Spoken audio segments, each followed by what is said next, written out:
गरीब प्रेग्नेंट बहू की 3 माता रानी बनी नौकर। माँ, जवानी की उम्र में आने के बाद भी गरीबी के चलते अब तक मेरी शादी ही नहीं हो पा रही है। माता रानी, अपनी इस भक्त की परेशानी दूर कर दीजिए। साक्षी माँ दुर्गा की परम भक्त थी। वो हमेशा सवेरे शाम माता के मंदिर में आकर पहले मंदिर की सफाई करती है। उसके बाद वो माँ दुर्गा की मूर्ति का श्रृंगार और पूजा करती है। साक्षी माँ दुर्गा पर काफी विश्वास रखती थी। जब भी उसके जीवन में कोई भी परेशानी आती तो वो मंदिर में आकर माँ दुर्गा की मूर्ति के सामने अपने सारे दुख बयान करती थी। थोड़े समय बाद साक्षी अपने घर आती है। साक्षी मोनपुर गांव में अपने छोटे से मिट्टी के बने झोपड़े घर में रहती थी, जहां अंदर उसकी माँ सरला चारपाई पर बैठी हुई थी।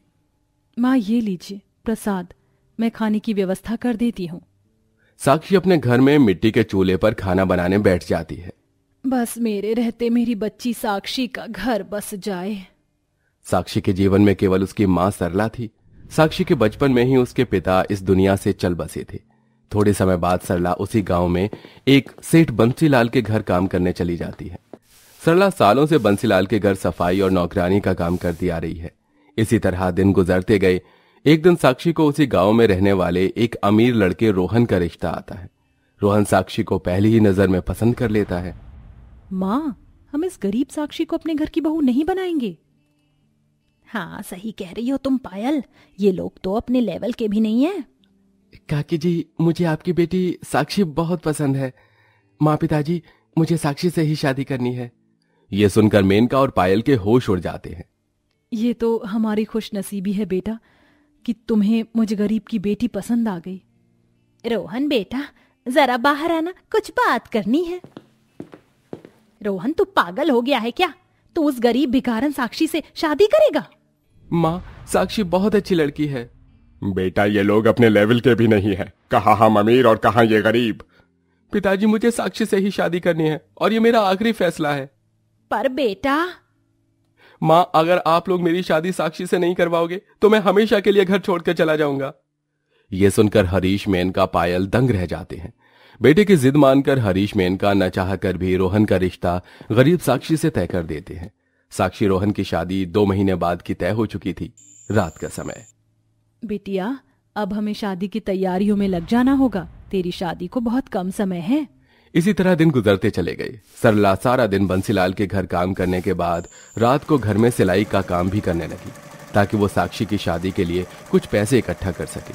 करीब 15 दिन बाद अचानक दिल का दौरा पड़ने से सरला की मौत हो जाती है। ये देखकर साक्षी खूब रोने लगती है। माँ, आप क्यों मुझे छोड़कर चले गए? मैं तो एकदम अकेली हो चुकी हूँ माँ। साक्षी, हमारी शादी अब कल ही होगी। मैं तुम्हें कभी अकेला नहीं रहने दूंगा।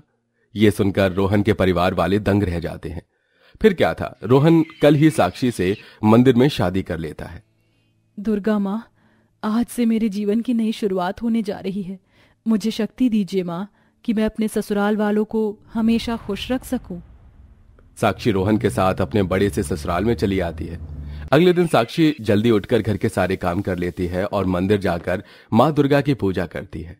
थोड़े समय बाद, माँ, मैं काम पर जा रहा हूँ। रोहन उसी गांव में एक कंपनी में नौकरी करता था। ए 2 कौड़ी की गरीब, चल पूरे घर की सफाई कर। साक्षी घर की सफाई में लग जाती है। इसी तरह दिन प्रतिदिन बीतने लगी। मेनका, पायल नौकर की तरह साक्षी के घर के सारे काम करवाने लगे। एक शाम रोहन घर आ रहा था, तभी बीच रास्ते में उसके साथ एक सड़क दुर्घटना हो जाती है, जिसमें रोहन की मौत हो जाती है। रोहन की मौत से उसके परिवार में कहर छा गया था। कुछ दिन बाद, क्यों मेरे साथ ये सब हो रहा है? पहले मेरे माता पिता मुझे छोड़कर चले गए और अब रोहन जी भी मुझे छोड़ गए। मनहूस कहीं की, तू मेरे बेटे के जीवन में मनहूस बनकर आई थी। तेरी वजह से मेरा बेटा हमेशा के लिए हमें छोड़कर चला गया। आहा, मेरा बच्चा। सही कहा आपने माँ, भाभी के कदम ही हमारे घर के लिए मनहूस साबित हुए। भाभी हमारे घर में पनौती बनकर आई है। अब मैं इस मनहूस को इस घर में नहीं रहने दूंगी। चल निकल यहाँ से, मनहूस कहीं की। हमारे इस घर में तुझ पनौती के लिए कोई जगह नहीं है। निकल यहाँ से, निकल जा अभी के अभी यहाँ से। माँ जी, ऐसा मत कीजिए, मुझे घर से मत निकालिए माँ जी। मेनका साक्षी को धक्के मारकर अपने घर से बाहर निकाल देती है। तभी साक्षी रोते रोते मंदिर में आती है और माँ दुर्गा की मूर्ति के सामने बैठकर खूब रोती है। हे शेरा वाली माँ, और कितने दुखों का सामना करना होगा मुझे। बस माँ बस, अब दुख सहकर थक चुकी हूं मैं, अब बर्दाश्त नहीं हो रहा माँ मुझसे। मेरा जीवन पूरा बर्बाद हो चुका है माँ। बेतहाशा रो रोकर साक्षी बेहोश हो जाती है। जब उसकी आंख खुलती है तो वो अपनी माँ के उस छोटे से झोपड़े घर में चारपाई पर लेटी हुई थी और उसके पास एक महिला बैठी थी। कौन है आप, और मैं यहाँ कैसे आई? साक्षी, मेरा नाम भावना है, मैं तुम्हारी माँ की दोस्त हूँ। मंदिर में तुम बेहोशी की हालत में पड़ी थी। जब मैं तुम्हें हॉस्पिटल लेकर गई तो वहां पता चला तुम प्रेग्नेंट हो। क्या मैं माँ बनने वाली हूँ? हाँ साक्षी, तुम गर्भवती हो। अब तुम्हें अपना खास ख्याल रखना होगा। अब से मैं हमेशा तुम्हारे साथ रहूंगी और तुम्हारी सेवा करूंगी। नहीं नहीं, मैं आपको तकलीफ नहीं देना चाहती, मैं अपना ख्याल खुद रख लूंगी। साक्षी, इस समय तुम्हारे पास किसी का होना बहुत जरूरी है। तुम चिंता मत करो, मुझे कोई तकलीफ नहीं होगी। हे माँ दुर्गा, आपका बहुत बहुत धन्यवाद कि इस परेशानी के मौके पर आपने इन्हें मेरी सहायता के लिए भेज दिया। साक्षी, तुम आराम करो, मैं तुम्हारे लिए खाना बना देती हूँ। पर घर में तो कुछ भी नहीं है, आप क्या बनाओगे खाने में? साक्षी, मैंने घर में राशन भर लिया है, तुम चिंता मत करो। भावना रसोई में आती है तो वहां कुछ नहीं था, वहां केवल खाली कुछ बर्तन रखे हुए थे। तभी भावना अचानक माँ शैलपुत्री देवी माँ के रूप में प्रकट हो जाती हैं। साक्षी मेरी सच्ची परम भक्त है। साक्षी को पता नहीं चलना चाहिए कि मैं स्वयं भावना के रूप में उसकी सहायता करने आई हूँ। साक्षी ने अपने जीवन में काफी दुख देखे हैं, अब मुझे उसके जीवन में खुशियां लानी होंगी। माता रानी स्वयं साक्षी की सहायता के लिए उसके घर में प्रकट हुई थी। अब इस बात की खबर साक्षी को नहीं थी। तभी माता रानी अपनी शक्ति से रसोई में कई सारी अनाज भर देती हैं और वहां कई सारे पकवान आ जाते हैं। तभी माता रानी भावना के रूप में सारे पकवान लेकर साक्षी के पास आती हैं और अपने हाथों से अपनी भक्त साक्षी को खाना खिलाती हैं। ये देखकर साक्षी की आंखों में आंसू आ जाते हैं। क्या हुआ साक्षी, तुम्हारी आंखों में आंसू कैसे? माँ की याद आ गई। मेरी माँ भी मुझे ऐसे ही अपने हाथों से खाना खिलाती थी। भावना साक्षी को खाना खिलाकर उसे दवाई देती है। 2 दिन ऐसे ही बीत जाते हैं। माता रानी जो भावना के रूप में थी, उन्होंने साक्षी के घर में कई सारा धन और राशन भर दिया था। एक रात साक्षी घर में अकेली थी, तभी अचानक उसके पेट में तेज दर्द होने लगता है। आह माँ, आह। तभी वहां एक लड़की आती है और साक्षी के पेट पर हाथ रखकर वहीं बैठ जाती है। तभी साक्षी का दर्द पेट का अचानक से बंद हो जाता है। अरे, आप कौन हो? आपके हाथ रखते ही मेरे पेट का दर्द कैसे गायब हो गया? मेरा नाम खुशी है, मैं भावना की बहन हूं। आप दोनों बहनें मुझ मजबूर गरीब अनाथ की कितनी सेवा कर रही हो। सच में आप दोनों बहुत अच्छे हो। माता रानी आपकी इन मेहरबानियों का आपको बहुत अच्छा फल देंगी। साक्षी, जीवन में चाहे अकेलापन हो या कितनी भी परेशानियां हो, हमें हमेशा हिम्मत रखनी चाहिए, क्योंकि अपनी हिम्मत ही हमारा सबसे बड़ा सहारा बनती है।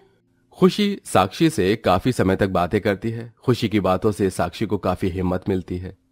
उम्मीद करती हूँ मेरी बातों से तुम्हें हिम्मत मिली होगी साक्षी। अच्छा, अब मैं चलती हूँ। खुशी घर से बाहर आती है तो अचानक खुशी माँ कालरात्रि देवी के रूप में आ जाती है। मेरी भक्त साक्षी अब जीवन में कभी कमजोर नहीं होगी। मैंने साक्षी को हिम्मत और शक्ति प्रदान कर दी है। खुशी भी माता रानी का ही रूप थी। बहरहाल कुछ दिन ऐसे ही बीत जाते हैं। साक्षी को माता रानी ने सब कुछ दे दिया था, जिसके बाद साक्षी अपनी जरूरतें बड़े आराम से पूरी कर रही थी। कुछ महीने ऐसे ही बीत जाते हैं। साक्षी की प्रेगनेंसी का 8वां महीना चल रहा था। एक रात साक्षी अपने घर में अकेली बैठी थी। अब क्या होगा? मुझे तो बहुत डर लग रहा है। मेरी गर्भवती का 8वां महीना चल रहा है और मेरे पास कोई भी नहीं है। माता रानी मेरी सहायता कीजिए। अब मैं अकेली कैसे अपने आप को संभाल पाऊंगी? तभी वहां भावना, खुशी और उनके साथ एक और माता इंसानी रूप में आती हैं। तीनों साक्षी के पास आकर खड़े हो जाते हैं। साक्षी, तुम डरो मत, हम तीनों हैं तुम्हारे साथ, हम तुम्हें कुछ नहीं होने देंगे। अरे आप दोनों, और अब ये कौन है आपके साथ? आपको कैसे पता चला कि मैं तकलीफ में हूं? तभी वो तीनों साक्षी के सामने अपने असली रूप में आ जाते हैं। अपने सामने माता रानी के तीनों रूप साक्षात देखकर साक्षी के होश उड़ जाते हैं। साक्षी के सामने माँ शैलपुत्री देवी, माँ कालरात्रि देवी और माँ कूष्मांडा देवी खड़ी थीं। माता रानी साक्षात मेरे सामने है। माँ, आपके दर्शन पाकर तो मैं धन्य हो गई। इसका मतलब अब तक आप मेरी सेवा कर रही थी? हाँ साक्षी, ये तीनों रूप मेरे ही हैं। तुम मेरी सच्ची भक्त हो साक्षी। तुम्हारे जीवन का अकेलापन और तुम्हारे दुख दूर करने ही मैं तुम्हारे पास आई थी। अब तुम चिंता मत करो, अब तुम्हारे जीवन में कोई परेशानी नहीं आएगी। जब भी तुम अपने आप को अकेला महसूस करने लगो तो मुझे पुकार लेना, मैं तुम्हारी सहायता करने जरूर आऊंगी। तभी साक्षी माता रानी का दर्शन, आशीर्वाद लेती है और तीनों वहां से अंतर्ध्यान हो जाते हैं। तभी वहां रोहन के परिवार वाले आते हैं और साक्षी से माफी मांगते हैं। साक्षी बहू, हमें माफ कर दे। हमें नहीं पता था कि तू हमारे रोहन के बच्चे की माँ बनने वाली है। हमें माफ कर दे बहू, हमने तेरे साथ बहुत बुरा बर्ताव किया। चल बहू, हमारे साथ अपने घर चल। यह सुनकर साक्षी की आंखों में आंसू आ जाते हैं। तभी साक्षी माँ दुर्गा का आशीर्वाद लेकर अपने ससुराल वालों के साथ अपने ससुराल चली जाती है, जिसके बाद मेनका, पायल और हरीश साक्षी की खूब सेवा करने लगे।